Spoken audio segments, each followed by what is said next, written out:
doesn't really matter. So I have to walk in here. Hello, I'm so glad we get to do this. Me This too. is nice. We're going to have a chance to talk about the microbiome. I know. The We're little gonna have bugs that live inside us. a lot of fun, like we always do, talking about this topic. We'll try to stay on topic. Yeah, it's not easy. Not easy for with us the two to of us do. putting it together. Yes, that's true. So let's just start with like the basics. Let's start with about talking about like what is a prebiotic versus a probiotic. And I just want to throw out there's prebiotics, probiotics, symbiotics, postbiotics. There's all of these things, but really the focus of the conversation today depends on us understanding a prebiotic versus a probiotic. So a probiotic is a gut microbe that we give in a pill, and it doesn't actually have to be. It could be a soil-based probiotic. It could be a yeast-based probiotic, could be bacterial-based, but we typically give it in a pill or in food. Yogurts have probiotics, fermented foods, to short-term live in the gut.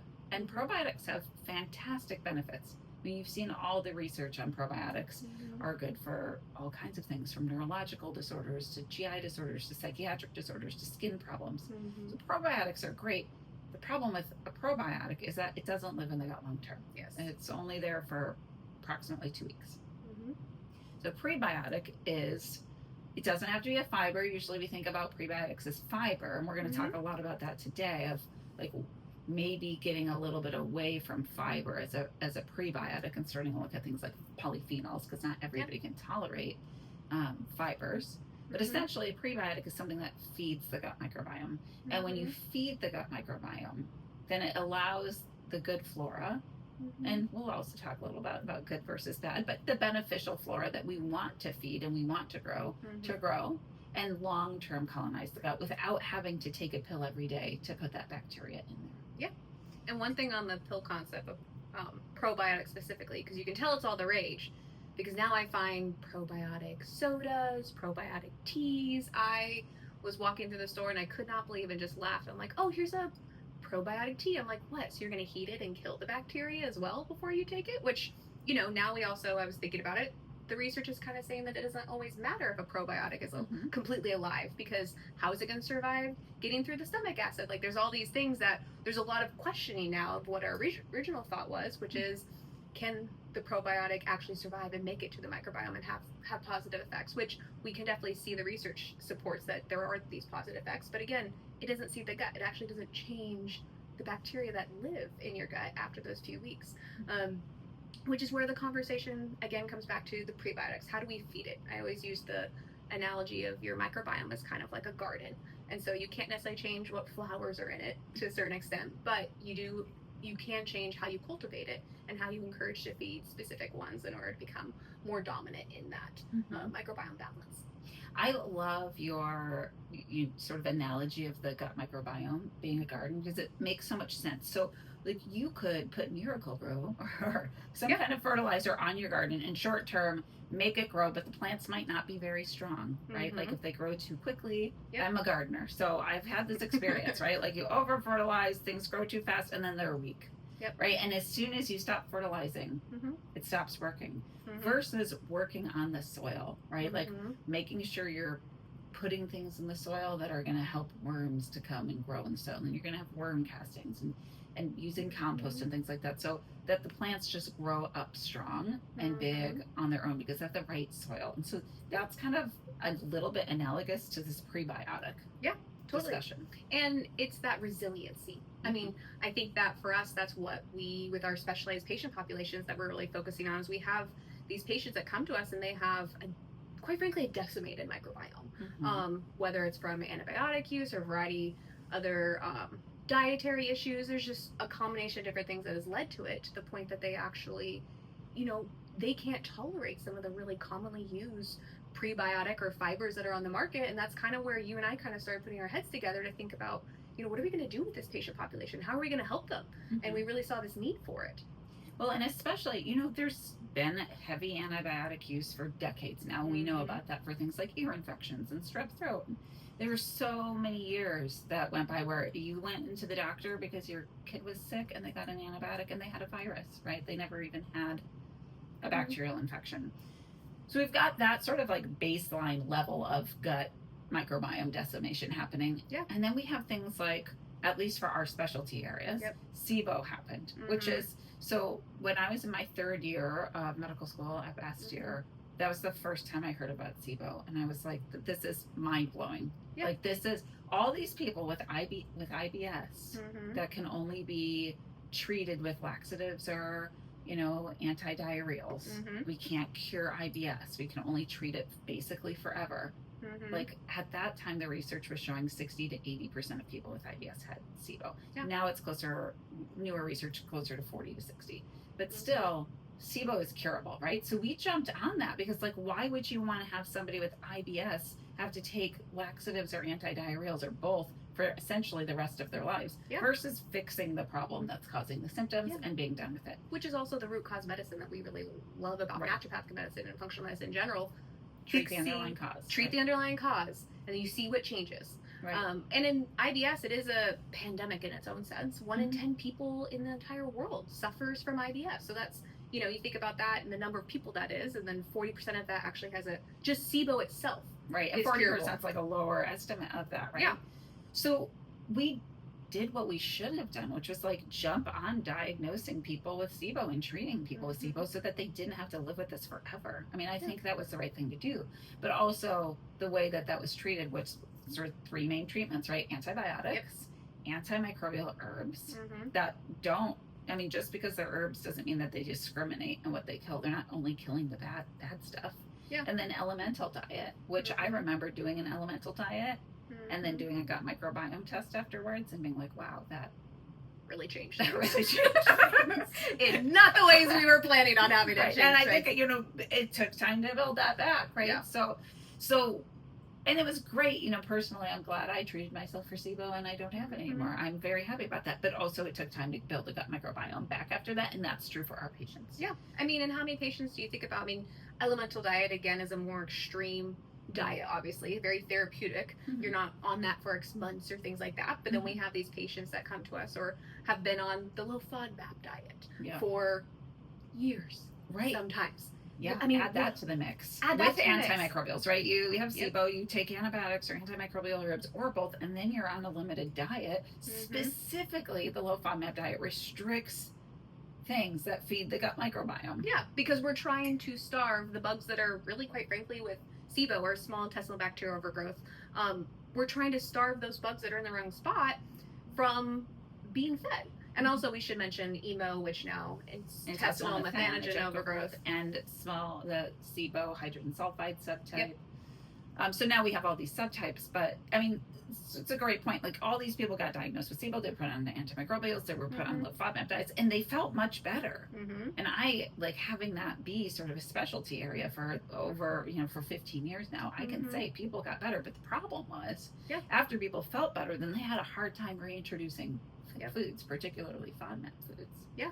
And they're terrified to do it too, because they also have becomes this component where it gets ingrained in you that this is good food and bad food to a certain extent, just like we talk about microbiome, good bacteria and bad bacteria. And I kind of clarify that with patients. I'm like, look, there's definitely like the truly pathogenic bacteria, but I don't necessarily like to vilify all of the bugs that we don't want dominant in the microbiome. We're talking about who's in charge, really. A resilient microbiome in many ways has more of a balance of the bugs that are, you know, do a better job of having more of that acidified colon. When those are stronger and those are in dominance, then we have that acidified colon, and we know that we end up having a healthier microbiome. So there is this balance between good guys and bad guys, and we don't want to lose the diversity. You know, we've already had so much diversity loss. But that's kind of something that I kind of bring up to patients, that it's like, we want all of them. We just want the main keystone species to be in charge, really, is the way I think about it.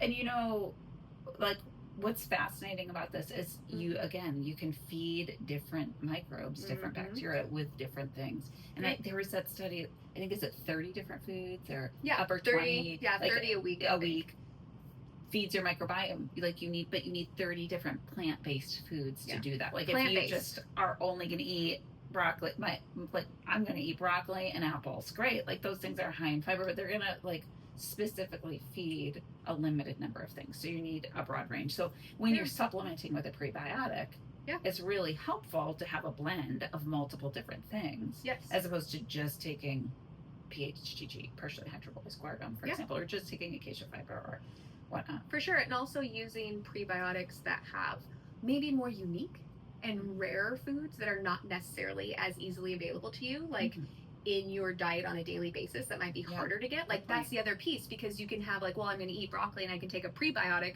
with other broccoli stuff in it. Well, that still counts as one, even though you took it in 2 different ways. Right. That still only counts as one. So that's the other thing that I think you and I were thinking about, is like, let's use some of these plants that we know aren't necessarily aren't as available for us in a standard American diet or accessible to us. Right. And how do we, that's another aspect of it, and making sure that they're also feeding more specific microbes that we want to be those dominant keystone species. Yeah, specifically things like Faecalibacter and Pressentia, which is supposed to be the most abundant microbe in the gut. Yeah, exactly.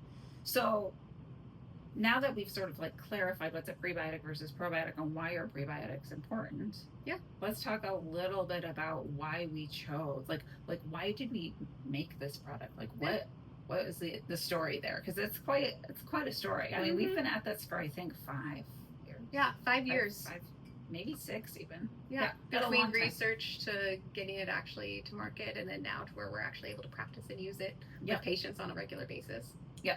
So, and jump in at any point, but I mean, the long story short, what happened is you and I both had SIBO. We both had a lot of gut microbiome problems. We both ended up on really restricted, really limited diets for different reasons and different restrictions. And then we both had depleted microbiomes, like on testing. Yeah. And we'll chat about testing in a little bit, but you know, looking at the test, you can see, I remember seeing that my Akkermansia was below detectable levels and being like, oh no, Akkermansia is so important, right? And I can't seed the gut with it now with a probiotic. Right. Especially because it's anaerobic, and this is before the Akkermansia probiotic came out, right, with the technology to keep it anaerobic. Yeah. Right. So then we went to, you know, and at this time, like, you were my student first, right? So I think, you know, a part of this was like all the gut microbiome treatments was when you were my student, and then you became a doctor, and then you became a colleague, right? So during this course of time, we're doing these tests, and we're like, oh no, now we have to like build up our gut microbiomes, but there's nothing we could take. There was like no product on the market. And I don't know about you, but I was one of those people, and this is rare. Like, partially hydrolyzed sorghum is great, and I don't want to give it a bad rap. I think what happened to me is quite rare, which was like, I had to pinky dose. Like, I had to like wet the tip of my pinky and dip it in partially hydrolyzed sorghum and lick it off, because like even that much of a prebiotic was like would give me abdominal pain and cramps. Yeah. So all the products had FOS, XOS, GOS. Never mind the fact that you could look at a product and the ingredients might be okay, but then you go down to other ingredients and you look at this, they have, you know, some sort of additive for flavoring in order to make it, you know, taste good, and then it's just like ungodly sweet, or it has a histamine releaser for that piece of it, or triggering component of it. Sugar alcohols to sweeten it. Sugar alcohols are high in FODMAP, so sweetened with mannitol frequently. I mean, so many supplements are or they'll add inulin as a filler. Yeah, which is like straight in of itself across the board. You have like, oh, this low FODMAP for prebiotic fiber, and like, and then we'll just add inulin as a filler. Like, great, you just completely defeated the purpose of everything else you just put in this product. Yeah, totally. So we were like, okay, well, we need something for ourselves. Yeah. So we did all this research, and we have really great people in the naturopathic community doing really great work on the gut microbiome and what feeds it. And we came up with all of these things. We're like, okay, let's try black elderberry and blackcurrant and pomegranate husk. Pomegranate. We did partially hydrolyzed sorghum. We did acacia fiber. I already said pomegranate. We added glutamine to it as well initially. We did green tea. Matcha was the other component of it. Oh, grapeseed. Yep, grapeseed. So we got like all these things. So, like, here's what's could feed our gut microbiomes.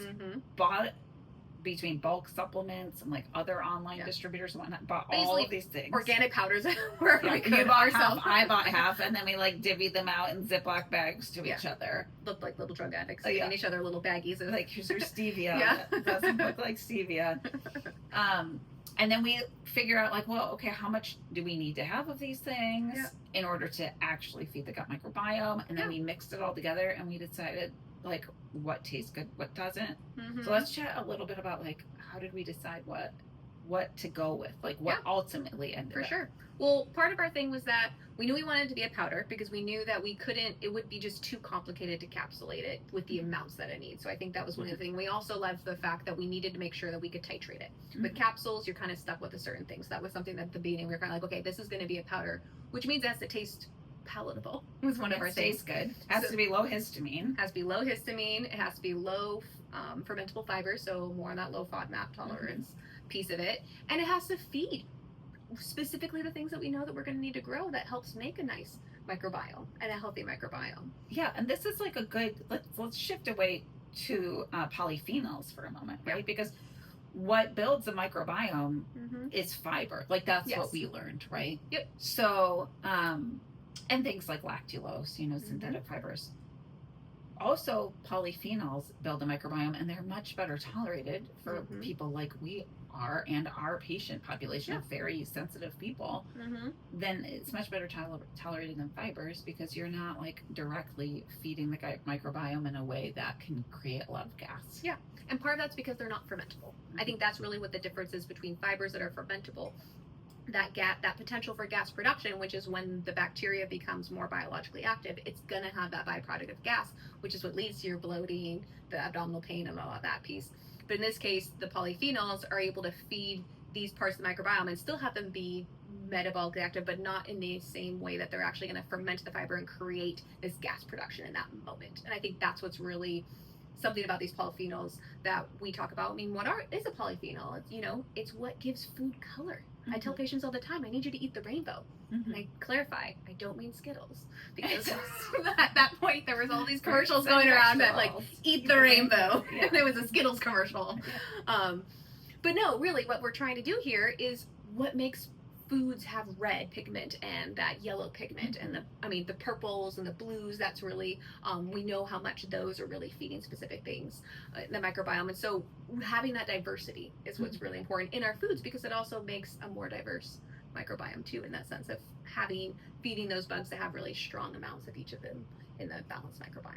Yeah, totally. So like bring it back. So we're like, okay, well let's do this powder, but let's focus on polyphenols instead of fibers because they're going to be better tolerated. So, we had this huge list of things and we narrowed that down through, basically trial and error. So we love glutamine. Glutamine's great. Also, you need a bunch of glutamine. So if you were going to add glutamine to the amount that you really need every day, it was going to be a huge amount of powder. So we decided, okay, let's take away the glutamine because people could add that separately. And then we ended up taking away the lemon peel. We used lemon rind, which maybe is lower histamine, gave it a lovely flavor, but we didn't want anybody to have to deal with a histamine issue. We didn't want a product where people had to worry about, ooh, that's high in histamine. We wanted something that we could give to anyone, was our thought process. Exactly. We wanted it to be what I call is inclusive for all people. Exactly. And the lemon was really for flavor. It wasn't like for function. It was for flavor. And same with stevia. So initially we're like, oh, let's do this berry lemon flavor that's a little bit sweet, which I have to say was delicious. But we also got rid of the stevia because a lot of people don't like stevia. Some people have concerns about stevia. Some people refuse to they just can't handle the aftertaste of it, or it's just overly sweet of how it hits them. So that was kind of like, we knew that one was one of the deal breakers I've seen with patients been like, oh, this looks great. I mean, before this product out was like, oh, these other options, okay, but it has stevia in it. I just won't touch it. Yeah, we didn't want anything that was going to flavor-wise be a problem. Then we got rid of grapeseed. Because that tasted horrible. So, while grapeseed is great, it is, for feeding the gut microbiome, if we wanted a product that people could just put into a drink and drink it comfortably without any flavoring or additional additives, that was not going to be applicable for this. Right. And then green tea, I think, was the final thing that went. Also green tea is fantastic for a lot of things. Oh, yeah. It's a polyphenol prebiotic. It's antiviral. They think that people live long because they drink green tea, right? But green tea is a little bit bitter. And so that was also a flavor thing.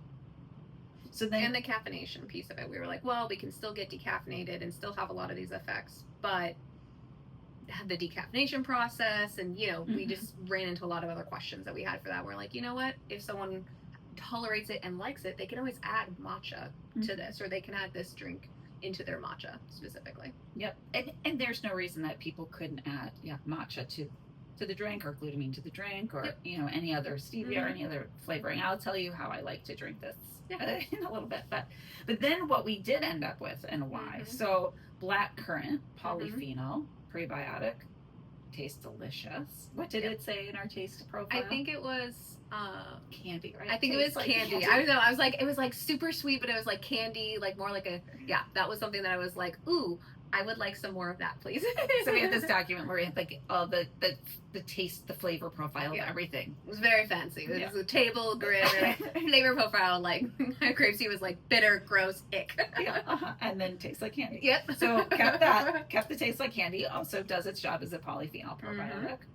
And is more rare, so it's not necessarily something that we eat super commonly on a daily basis. So it added that diversity there. It's the one of your 30 foods that you're not probably going to get otherwise. Yep. Pomegranate. I had husk specifically. Yep, husk specifically pomegranate. I remember learning about pomegranate in a lecture, and it was like, oh, it feeds the good bacteria and inhibits bad bacteria and inhibits fungal overgrowth. And I've already known about pomegranate for cardiovascular health, so that was sort of a no-brainer. Pomegranate doesn't taste great, but it doesn't taste like much. Yeah. So the currant was able to sort of like overpower that because it doesn't have much of a flavor. It's not like a super bitter flavor on the palate like the grapeseed was. It was very hard to find organic pomegranate rind, but we did. And then the next thing that we ended up keeping was elderberry, which, I mean, I think if there's any piece of this that most people know about, it's probably elderberry, right? Yeah. So elderberry is going to be antiviral. People use it as immune support. I love drinking this in the fall. Like, I make sure to have it every day. If I'm being exposed to things, I see 20 patients a day, busy setting, like I'm exposed to all kinds of things. So to have elderberry and just the thing that I do every day is great. Plus, I learned about elderberry is really high in quercetin. Interesting. Yeah, which we use obviously as a mast cell stabilizer all the time. Yeah. And it's got the polyphenol prebiotic. So exactly. And having that immune support piece of it. I mean, so much of your immune system lives along the lining of the gut. And so the gut is really, and I describe this to patient, is that it's really like a tube that's inside you. Like your mouth all the way connected down to your bum, that is a single tube that your body and your immune system is getting to learn about your environment in that way. And so what better way than to actually have something that's more more anti-inflammatory and like pro-appropriate immune support be what some of the information that it's getting on a daily basis. Totally. So that's like our polyphenol part, right? We've got these 3 polyphenols, all plant-based. So again, they're going to like increase your diversity of what you're getting in every day. And then we went with like a couple of the more standard prebiotic sort of, well tolerated things, but well tolerated. So we ended up with partially hydrolyzed guar gum. Do you want to talk about that one? Partially hydrolyzed guar gum, I think where I first learned about it was from you specifically, I feel like, but also too in some of the studies when they were treating SIBO. It was called methane dominant at the time. Intestinal thanogenic overgrowth. Yep, exactly. And so some of the studies were showing that the adding partially hydrolyzed guar gum made treatments work more efficiently. And it was a low FODMAP fiber, and this was great. And then really the biggest thing that we, now as I've continued to use it as a clinician and getting to see is that, wow, this is a low FODMAP, so I'm not going to having issues with that SIBO picture. It's even like Monash University certified low FODMAP, I think.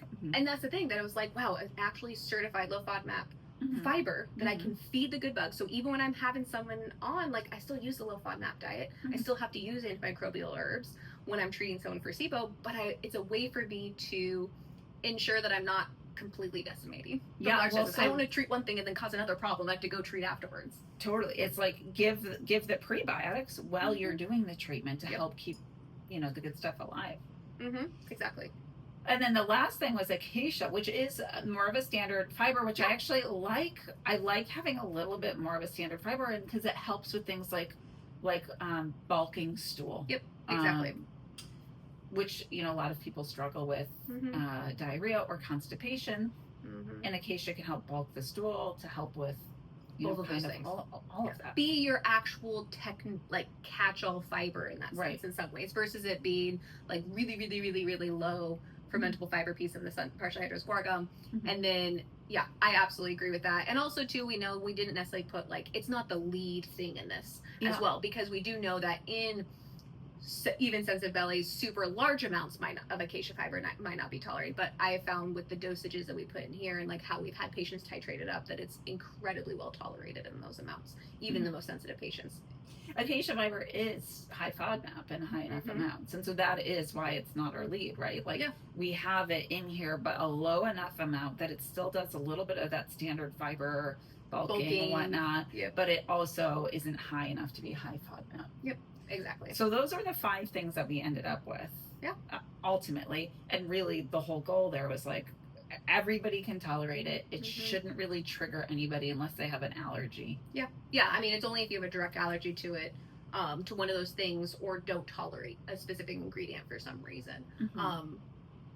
But really what we were focusing on is making it, really inclusive. Everyone can take this. And also too, really thinking about that, having it be unflavored. I know we had just spoken about, that what we talked about, what ingredients, but continuing to decide that we're going to call it unflavored, specifically that truly doesn't have anything else added for that piece of it, is in part because of how divisive flavor can be.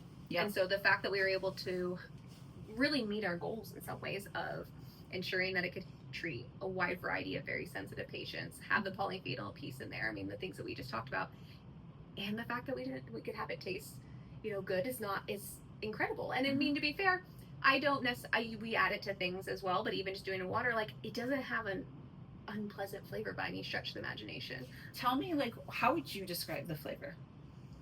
I would say when I put it in just plain water, I describe it as slight berry flavored. I don't think it's bitter or sweet or not tasting good. It just tastes like slight berry flavor is really the way I've described it to patients. And oftentimes patients are just adding it into something else, whether it's their collagen, fiber. I mean, they have all these different things that they're taking anyways that they are used to, that they've added in. They're like, yeah, no, tastes totally fine. Yeah, I've had people put in their smoothies, especially if there's berries in your smoothie, you're not even know what's in there. Yep. I have a patient who sprinkles it on his cottage cheese. Oh, that's a great idea. I have a patient who mixes it in their yogurt. One that mixes it in their oatmeal. Some that mix it just in their water. So there's because the flavor is so mild. Yeah. You can kind of put it in anything without significantly changing the flavor. Yeah. I'll tell you what I do, because I like a little bit of sweetness. So my preference would be for it to be a little bit sweeter, just because that's my sort of flavor profile. But again, we want it to be for everybody. So I mix it in equal parts with glycine. So glycine is an amino acid, has a bunch of positive benefits, and it's got that tiniest little hint of sweetness. And so when I mix my Dhara, I mix in with glycine, it makes it just a little bit sweeter. And it doesn't have that, aftertaste that some people go with stevia. Yeah. It's just a little bit sweet. Okay, so next let's talk about who would we give this to? When do you think about this patient is a good candidate, or this person is a good candidate for this type of prebiotic? So one of the things that I think about, outside of the stuff that we've talked about regarding the SIBO patient that's coming in, any patient that comes to me that I see on their new patient paperwork is food restriction, they say many, down to 5 foods, or some they're and we see that all the time, actually. All the time. Yes. And it's always the list of what they can eat under the question of what the food restrictions are, because that list of what they can eat is significantly shorter. Whenever I see that, this is one of the things that I'm thinking about, because I'm like, okay, well, I know they're not getting 30 foods a week for certain in there, variety wise, and some of those might be protein sources as well. Yeah. On their list of 5 or 6 foods. So that's really one of the first things that's cueing me in. I'm like, okay, I need to start them. I know that large intestinal microbiome is starving. So, and I also know that because it's starving, the moment you feed it something, it's going to get real hungry, and it's going to, or not hungry, but it might have more of a potential to have this reaction that the patient's more aware of, because of the fact that they've suddenly had these microbes are oh, there's food finally, let me just feast on this, and all of a sudden they have this gas production. So in those patients too, I'd be very careful about dosing. And I don't think for many patients that it's worth some patients like, oh no, I'm going to get up to the full dose. I'm going to do it over the course of the week. And I'm like, you're not giving yourself any benefit there. Like, you're just making yourself more miserable. Like, start slow, go steady, and it's okay if it takes weeks to months to really get up to that full dose, because you're still doing a great job on feeding your microbiome in a way that you haven't been able to feed it before. Yeah, it's like a shock to the system if suddenly you just start like massively feeding the gut microbiome when it is not used to that. I just had a patient go through this where they're like, "Oh, I started with a full scoop." And I was like, "Ooh, good luck with that." Right? Like, so how would you recommend? Like, and it might be different. So if yours is different, I'll talk about how I recommend working up. But how do you recommend working up? So I usually have patients start within like an eighth of a teaspoon, a quarter teaspoon. If they're really sensitive, I'll say, okay, eighth of a teaspoon, start there. And I say start with that for at least at the beginning a few days. If that's going really well, then go ahead and increase. If by another quarter teaspoon amount of it. And if that continues to go well, then you probably can titrate up a little faster, but do it to tolerance where you're not feeling like overly bloated or things like that. Or sometimes I'll have them do it twice a day dosing, just a little bit, like a quarter teaspoon or half a teaspoon in the morning and the quarter half a teaspoon at night, and kind of have it slow versus one large amount. I find sometimes I can get around into higher doses faster in some patients if I break up the dosing versus it being a large bolus amount at once. Absolutely. And then, you know, for the patient that's going really well with, they're able to get up to a full scoop in a couple weeks, and they're like, yeah, this is going great. And then there's that, you know, another group of my patients that's like, well, it's not going really well. So I'm like, okay, let's just go back down to where you didn't have any, whatever dose it was that you weren't having symptoms with, stay there for a week or two, and then kind of from there, kind of try a little bit more from there, and let's do it at a separate time. And so we can slowly kind of start increasing this a little bit, and that tends to go better, but I'm really trying to dial it in, that I'm focusing on not having this large bloating, abdominal pain, and sometimes I like that nighttime dosing piece of it, because sometimes patients, they might have a little transient bloat for that moment, but because they're sleeping, it doesn't register to them in the same way. And then there's the really sensitive patient that I actually still use the pinky dosing quite a bit. I'm like, pinky and just slowly go up. And one pinky to two pinkies to three pinkies, and I'm like, that's fine. I'm really good with that. You're going to be still doing great work with that. I mean, I think it took me from pinky dosing of partially hydrolyzed gorgon probably a year to get to like a half a teaspoon or a teaspoon, right? So, I mean, it takes time, and that's okay, because you are working on building the gut microbiome, and if you do it too fast, it can be uncomfortable. But if you're tolerating it well, by all means, go for it, right? Yep, exactly. So my dosing is the same. I start with like a, you know, I remember having a patient who's like, I can do 6 grains, right? Like if you're that kind of person, then start pinky dosing. If you're very sensitive, not that sensitive, an eighth of a teaspoon. If you're just an average person, a quarter of a teaspoon, and then I go up by that amount every 3 to 4 days.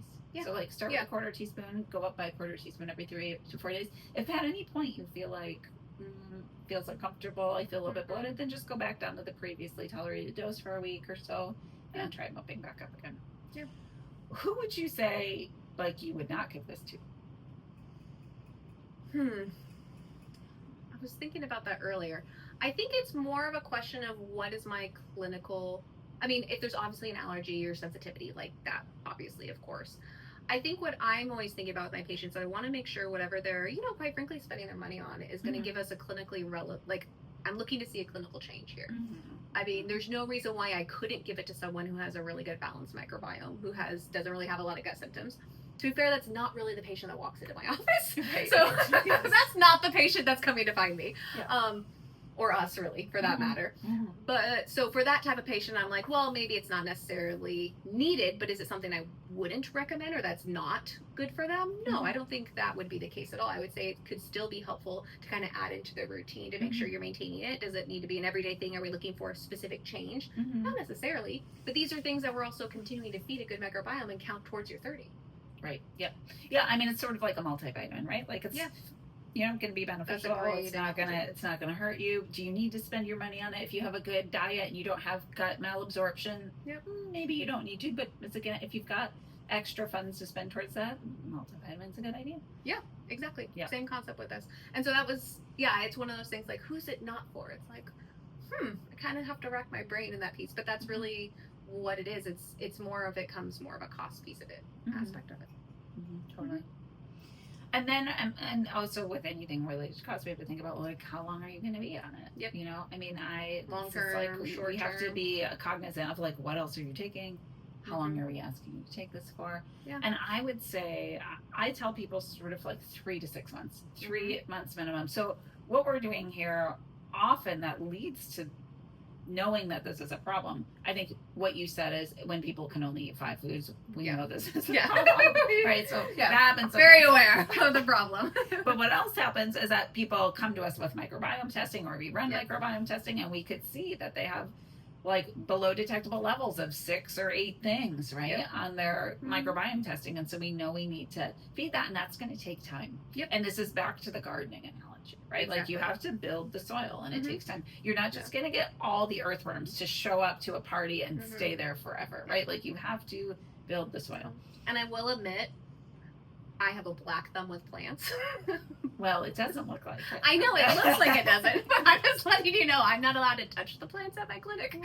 I'm very green thumb with humans, and just, that's the running joke at my clinic. So, but I still use that analogy because in my mind, that's how I'm thinking about it for patients. I'm thinking about the mucosal layer, and I'm thinking about that mucus thickness, and then what's going into that soil, like you mentioned, all of the bugs, the metabolites. That's where some people will talk about the postbiotics in that case of what these metabolites are, that's helping feed things. And that also too, I think this gives us a chance to talk a little bit about the testing too. And you know, the pros and cons of microbial testing, and whether or not the accuracy is one of the biggest questions that we have too, has been a debated topic, I feel like, across the board. And yet, I mean, I still find that I use them. I still find them helpful and informative, but I do acknowledge the fact that, you know, if we're really talking about what truly is in the microbiome, we're only seeing what comes out of the process. Right, like from the lumen. So, I mean, and like, do you want to describe a little bit, like, why does that matter? Why does it matter that we're only seeing what comes out? Yeah, so part of this is that in the large intestine, we have a mucus layer, and it's got 2 layers of this mucin, and the bottom layer that's closer to your intestine cell lining is much more dense. And then we have this thinner layer, or less dense layer, I guess is a better way to say it, and that's where the stool kind of comes through, and we have a lot of bugs, and microbiome really lives, and it does live in somewhat in the mucin, but we really want to have that separation because so much of the immune system lives on the lining of that gut, just on the other side of that barrier, that if the immune system sees those microbes, so if like that mucin shrinks and there's not a lot of space truly between the immune system and that microbiome, all of a sudden that's where we can see things like inflammatory bowel disease and things like that. That's one of the things that we think happens in some ways, is that all of a sudden the immune system is seeing the microbiome as a pathogen and needs to attack it. And so now that mucus barrier gets destroyed even more so. And so this is also why I think it's so important in talking about and ensuring that, like, Akkermansia, for example, is really strong. Akkermansia loves mucin, the second part of the name. Yeah, mucinophilia. Literally lover of mucus. This is what I love about these names. Like, just side note, Lactobacillus acidophilus, right? Acidifies the stool. That's why it's called acidophilus. Yeah, it's really nice when science like makes it really clear what it is. It doesn't always do that, but in this case. But for the Akkermansia piece of it, I always look at that marker on stool testing, because I'm like, ooh, if I see it's below detectable limit, then I know that mucin layer is getting thinner and thinner. Now I'm starting to get more concerned of there being potential for other really severe inflammatory components coming into play here, for the patient specifically. And so that's one of the pieces that I look at of, like, to truly get, you know, to talk about the microbiome testing, it's just the stuff that's passing through, but it's not to say that there might be a microbe left somewhere in the mucin layer of Akkermansia and things like that. And that's also too what we want to feed. We want to feed what's already there, so it actually becomes more robust, and you have more resilient gut in that sense. But did you want to talk about a little more of, like, the different types of testing and stuff? Sure. Yeah. So when I was a student, we only had culture, which is, like, so funny because, like, you know, definitely less than 90%, probably less than the upper 90s percent of gut microbiome is aerobic, right? Like, so what I'm trying to say here is, like, most of the gut microbiome is anaerobic, and so when you do a culture, it's hard to keep anaerobic microbes alive in an aerobic environment. And can you clarify the difference between aerobic and anaerobic? So anaerobic is, like, oxygen does not, like, lives in the absence of oxygen, and the oxygen will kill it. Anaerobic lives with oxygen. So the majority of the gut microbiome is anaerobic. And so it's very difficult to culture anaerobic microbes and keep them alive.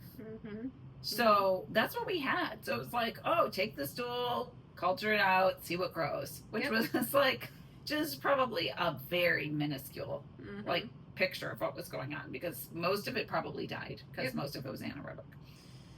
Then we sort of moved on toward, like, I've been around long enough to like see this progression. Then we moved on to PCR testing, which is great, you know, taking snippets of DNA and amplifying them and seeing what's there. But, you know, the challenge with PCR is that it depends on what's in the primer library. So like different companies have different primer libraries, and you only, it's like looking at like a key and a lock. And if you've got the key and you're looking for the matching lock, great. But what if there's locks out there you don't have the key for? You're not going to find them. Yeah, because you don't even know that those locks exist. Right. And so, and this is like a way to evaluate, this is what I teach my students. It's like, when you're evaluating microbiome testing, look at the primer library. Like, how big is it? Does it have what you're interested in looking for in it? Then we have shotgun genomics, which is like basically like DNA sequencing, like everything that's in the gut. Like, let's look at all of it. So, you know, we're looking at all the bacteria. Gets rid of the key primer problem, or key and lock situation. Yeah, so it's like you're getting everything. The problem with that, though, is like we don't know what to do. I know, if a patient brings me a shotgun of genomics, which is like, okay, great, but I'm also like, okay. Yeah, like, now what? Like, these things are high or those things are low, but like we don't really have any data or information to go on to tell you, like, does that matter or not, right? So I do, most of the time I'm working with gut microbiome tests, it's because somebody brought them to me, but I do use them sometimes, and when I use them is exactly in a situation where, you know, something showed up low or multiple things showed up low, and we're trying to rebuild it, and then the soonest that I retest is 6 months. And so that's why I'm saying like 3 months minimum, but probably 6 months, is because it takes that much time to start making change in the gut microbiome. You mean on dosage, right? Like on like how long do you take it for, right? So we'll work on the gut microbiome. So, you know, stop taking, I have a lot of patients who are like, oh, I've taken oregano oil every day for years. Right? Great. So like get rid of some of the assaults on the gut microbiome, and then add in, you know, like start working the soil. Start like getting your hands in there and gardening and let things grow, but that's going to take time. And so then we'll sort of repeat microbiome testing in 6 months, which is how we know like if this is working or not working. And that's the sort of story with me. Like, I had below detectable limits of Akkermansia, but then I, you know, did the feeding and then I had Akkermansia. So again, the below detectable limits doesn't mean it's not there. It's just it's not a detectable amount, but you could still potentially feed it and bring it back. And that's something too that we think about in this world of antibiotic use, like you talked about. I think also Dr. Andrea Macbeth has been doing some research looking at like how the genetic diversity has changed, like in the microbiome, like through time, like by generations, and how much we've lost already just in a couple generations, and we don't necessarily think that we can get back to that same diversity. And that's like terrifying for me to think about in some ways, of like, okay, we really have to, any bugs that we do have, we really want to make sure that we feed them and encourage the growth and maintain that, so at least we don't go beyond this level. Right. I mean, that's like a huge problem. It's like, think about this. Like, what did the gut microbiome look like before the advent of antibiotics? And then, I mean, the saddest thing that I have ever learned is that you can't get back species once you lose it. Like, the only way to get it back is with fecal microbial transplant, and assuming that it is in the sample, right? And that it takes to your microbiome, right? So kind of like what I imagine with, this is my issue with gardening, is that like, okay, great, I'm gonna plant it, and then it's like, oh, and then it dies. Like trying to get I go to the store and I pick up the stuff. You can't get it to grow. I think of I think of going to the store and picking out different plants to plant in my garden, similar to like a fecal transplant. You're trying to take these bugs in a fecal microbiome transplant and put it in there, and then you're like, okay, can we get this to stick? But we also have to condition the soil. If the soil's crap, it's not going to take anyways. Yeah, so we can't, so let's just say, like, your great-grandmother took antibiotics for pneumonia multiple times, and then your grandmother took antibiotics for urinary tract infections multiple times, and then your mother took antibiotics for, you know, some other maybe viral illnesses that she just kept getting antibiotics for, and then you took antibiotics for strep throat, and like each of those generations now has maybe lost microbiome like gut microbiome components, and then they are not passing it down. Yeah. Right. Yeah. Because again, that's how we have with, a vaginal birth. That's where the microbiome gets seated for, and we have all of these cesarean births happening as well. So microbiomes are getting seated with different types of microbes. And I mean, also too, I just want to really clarify too, and I think we're both in agreement on this. Modern medicine does save lives. Antibiotics absolutely saves 100%. lives. I prescribe antibiotics on a regular basis. Yeah. I end up having a cesarean section with my daughter, and quite frankly, if I was alive 100 years ago, I probably would have died in birth because there was the only way my child was coming out of me, quite frankly. Even being a microbiome person and knowing the gut health is like, well, this is just where we're at, and that's okay. But knowing these components, that's what in some ways makes it even more important. It's about like using things sparingly and then mitigating the damage. And the prebiotics are, there are times and places, especially like in my line of work, I have a couple different practice scenarios, but one of them is like a very high acuity setting with a lot of very sick people where you have to use antibiotics. People go downhill quick. I mean, I remember seeing 3 cases of strep that turned into scarlet fever within a month last winter, right? So it's like, you've got to use the antibiotics sometimes, but like, how do you do the least damage and then fix what you can? Yeah. Which I think historically, before we really knew what antibiotics did to the microbiome, was like, well, just take them, right? Yeah. Now it's like, only take them if you have to, and then do something to try and rebuild things, and thus the prebiotics. Yeah, and going back to and using food as medicine, and that's the other thing that I like about this product is how so much of it is food that we're able to use. I mean, I talk about it on a daily basis with patients. I don't want them taking, all these pills to a certain extent. Like, I want you to have room in your belly for food, real food. And kind of going back to that piece of it of thinking about getting your 30 in and getting your grams of fiber in a day. That's something that I've been having a lot more conversation with my patients more specifically lately. But often you have to do it slowly so people can tolerate it. Especially in the more sensitive population. Yeah. And then the only other thing I want to say about the dosing that we didn't talk about is water. So when you take fiber, I remember one of my students, I don't want to like specifically name anybody, but you know who you are.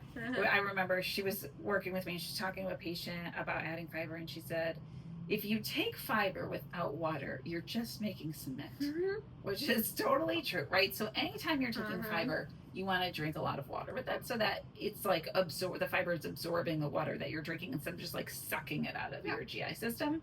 And because this product doesn't have a lot of, like, really the only thing in here that you have to worry about with is the acacia, which is in such a small amount. Still good to drink water with it, even though it's not as important as it would be, for example, with psyllium. Yeah, exactly. The gel forming component of that, it's like literally turning it to glue, basically in a jelly belly. It will just stuck right there if you don't drink enough water with it, which, if you've ever done that experiment or had patients do that, you fill the water, just let it sit there and just see how long it takes for it to turn to gel, basically. It's interesting. And thinking about that, whereas we have all these constipated patients that we then give them fiber to help with that, but if they're already constipated and they're already dehydrated, and then they don't drink water with their fiber, all of a sudden it's getting even worse in regards to that piece. It only potentiates that issue, and then they swear off all fibers because they just don't tolerate it. And it's like, okay, well, let's have some education here and kind of circle back to what exactly went wrong in this scenario. Yeah, totally. Yeah, and then people will be afraid of fiber because they had a bad experience with it. So, just making sure that people know how they should be doing it too. Totally. And then they're also leaning more towards ultra processed foods.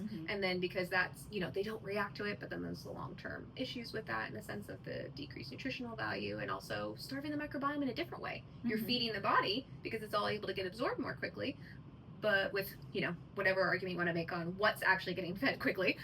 But you're also, then there's not as much left over residual wise to actually go to the microbiome and actually educate it and feed it appropriately. Yeah, totally. Okay, is there anything that you want to talk about that we did not cover? I think we covered all the highlights for me that I definitely wanted to make sure.